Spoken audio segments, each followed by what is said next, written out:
Washington was not prepared for what happened in that hearing room in early January 2026, not because the topic was unfamiliar, not because the names were unknown, but because one name, the name that had hovered in the shadows for years, was finally spoken out loud, clearly, directly, and without procedural cushioning. No euphemisms, no safe detours, no polite insulation. Just a name placed on the record in front of cameras, witnesses, and the American public. Donald Trump. And here's the hook. Stay with me. Because what happened in the next seconds wasn't just a tense exchange. It was the moment a carefully guarded wall cracked on camera, and one facial reaction in that room tells you exactly who panicked, who calculated, and who realized the story had just escaped Washington's control. Until that moment, Washington had survived on implication rather than ignition, a city fluent in euphemism where everyone understood the Epstein files were volatile. Everyone understood that powerful interests circled them like satellites, and everyone understood that documents had been sealed, unsealed, resealed, and quietly reburied whenever the temperature rose too high. Yet no one expected a sitting United States senator to shatter the choreography in open session and force the collision in daylight, fully aware of the political blast radius. Eric Swalwell did not drift into that confrontation by accident, and there was nothing casual about the words he chose or the timing he selected, because this was not an impulsive aside or a verbal misstep, but a deliberate escalation in a town engineered to avoid direct impact. And when he looked straight at FBI Director Kash Patel and connected Donald Trump's name to questions surrounding the Epstein files, the room did not simply fall silent. It seized, with senators freezing mid-note, aides lowering their eyes, and the gallery tightening as if the oxygen had been pulled from the chamber, an institutional shock that rippled through posture, cadence, and breath. This hearing had never been meant to look like this, having been slated originally as a closed-door Senate Intelligence Committee briefing designed to manage exposure and keep combustible material insulated from public scrutiny until Swalwell demanded an open session at the last minute, arguing that the public had a right to witness what was about to unfold, a move that in Washington's coded language signals confrontation, not transparency.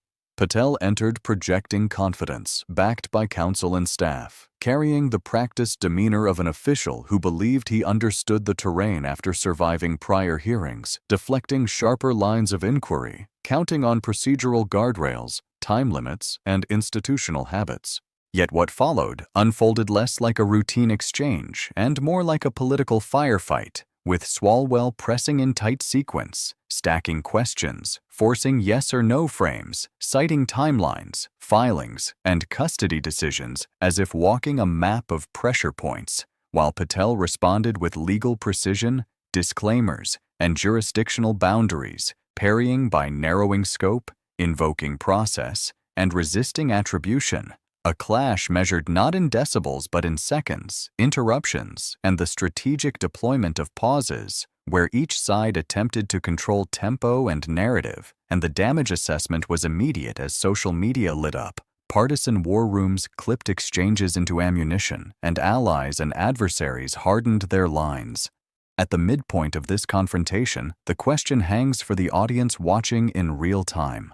Was this a necessary exposure that forced accountability into the open, or a calculated provocation designed to detonate trust and draw blood in a season already soaked in political animosity and who gained ground as the exchange escalated under the Klieg lights? As the hearing ground on, the hostility sharpened, not as personal insult, but as institutional friction, with Swalwell framing the moment as a test of transparency and Patel anchoring his defense in procedural restraint.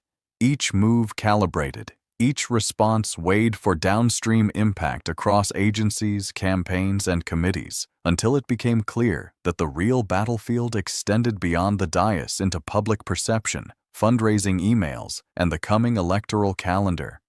By the end, The chamber had not returned to normal because normal had been redefined, and the final question now turns back to viewers and voters alike. Did this open session collision advance truth by tearing away the veil, or did it deepen the trench warfare that defines modern Washington, ensuring that the next round will be louder, faster, and even less forgiving? The opening phase of the hearing followed the script: budget discussions, counter-terrorism briefings, surveillance frameworks. Patel responded smoothly, delivering the same polished non-answers that populate these sessions. He checked his watch. He leaned back. He appeared bored. That changed instantly when Swalwell took the microphone. "Director Patel, I want to talk about the Epstein files." No visible reaction at first. Patel had prepared for that. He had answered Epstein-related questions before. He was ready to recycle prior testimony. That strategy collapsed seconds later. "I'm not interested in your previous testimony," Swalwell said, opening a thick red folder marked with tabs. "I'm interested in what you haven't told us." That was the moment the atmosphere changed. Experienced observers recognize it instantly. The moment when procedural noise evaporates and everyone realizes they are about to witness something unrecoverable. Swalwell did not circle his target. He went straight through it. "I want to know why every document in the Epstein files that references Donald Trump was reclassified after you became FBI director." The hearing room froze. This was not rhetorical. This was a factual allegation, presented publicly, with documents prepared. Patel's expression flickered, cycling through surprise, irritation, and rapid self-correction. He denied knowledge. He said he was unaware of any targeted reclassification tied to specific individuals. Swalwell immediately produced an internal FBI memorandum dated in early January 2026, weeks after Patel assumed leadership. The document instructed the Classification Review Board to fast-track Epstein-related materials, referencing current or former government officials and individuals connected to them. The memo bore the signature of Patel's deputy director. Swalwell did not ask whether Patel had seen it.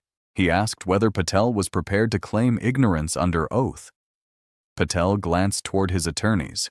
They did not intervene. There was no whisper, no rescue. The room understood why. This was not a misunderstanding that could be smoothed over. This was structural.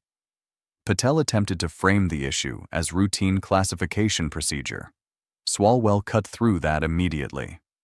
"Since you took office," he said, 23 documents previously approved for public release have been pulled back and reclassified. Every single one references Donald Trump. That is not coincidence. That is a pattern. This was no longer a partisan clash. This was an institutional accusation. The tone sharpened. Patel attempted to deflect, accusing the committee of political motivation. Swalwell responded with open contempt. "I'm not the one who buried evidence," he said. "I'm not the one who took an oath and then concealed material. You are." At this point, viewers need to ask themselves something critical. If these actions were routine, why did they only move in one direction? Why did transparency retreat instead of expand? Why did classification tighten around the same name, again and again? Swalwell then escalated further. He introduced an unclassified summary of witness testimony from 2019 involving a woman employed at Epstein's Palm Beach residence. The testimony named 14 men she claimed to have seen with underage girls at that property. One of those names, Swalwell stated, was Donald Trump. Gasps rippled through the room. Not shouting, not chaos.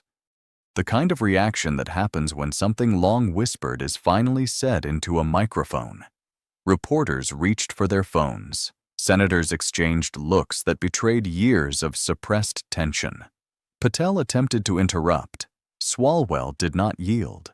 "That testimony has been in FBI possession for 6 years, he said, "and instead of investigating it, you reclassified it." Swalwell stood up. That alone sent a signal. Senators do not stand in hearings unless they intend to rupture the frame. "You didn't protect national security," he said. "You protected Donald Trump."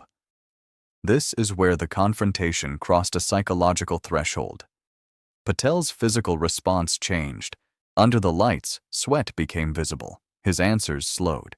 He spoke about investigative sensitivity and privacy concerns. Swalwell dismantled that defense immediately.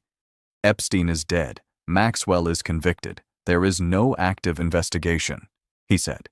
The only reason to keep those photographs classified is to protect someone powerful. Then came the image. A photograph of Trump and Epstein together at Mar-a-Lago, taken in the late 1990s. A familiar image, yes.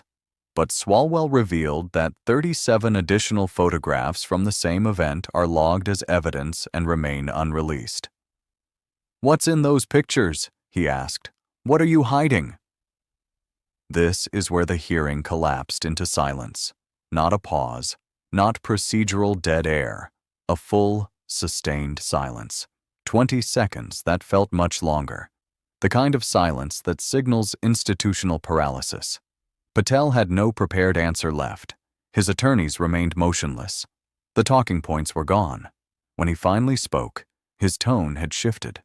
Lower, guarded.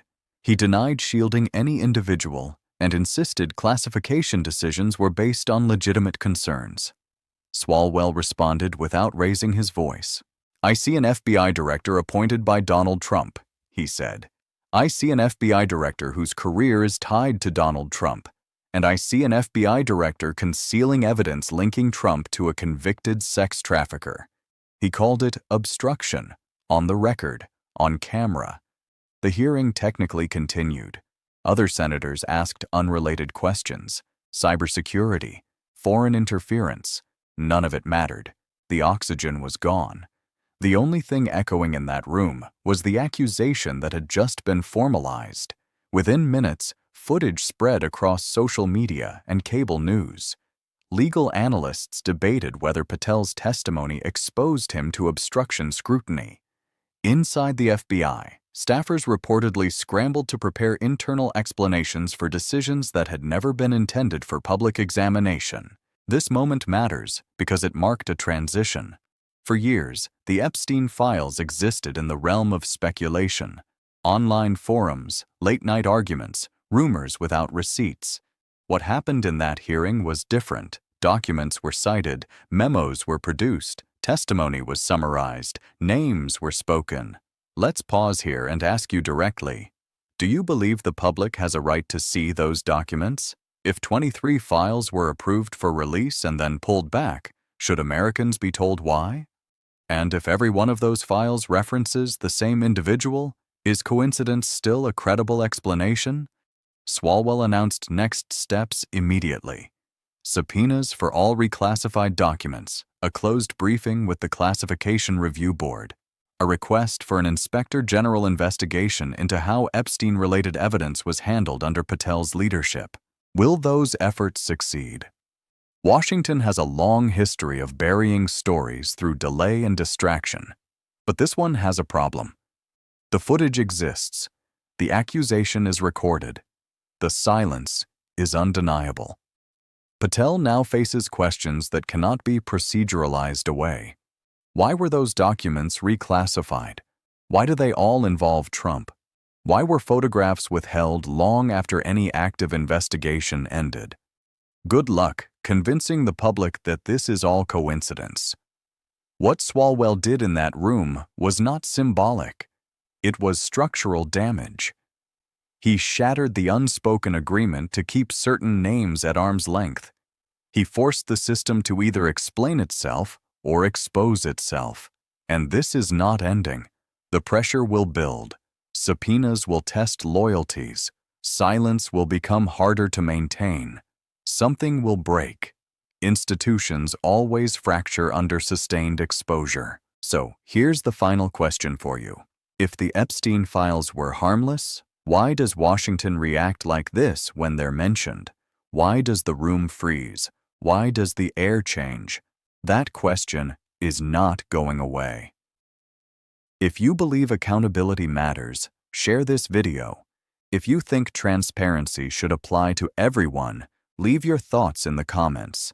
And if you want to stay ahead of where this story goes next, Subscribe and turn on notifications.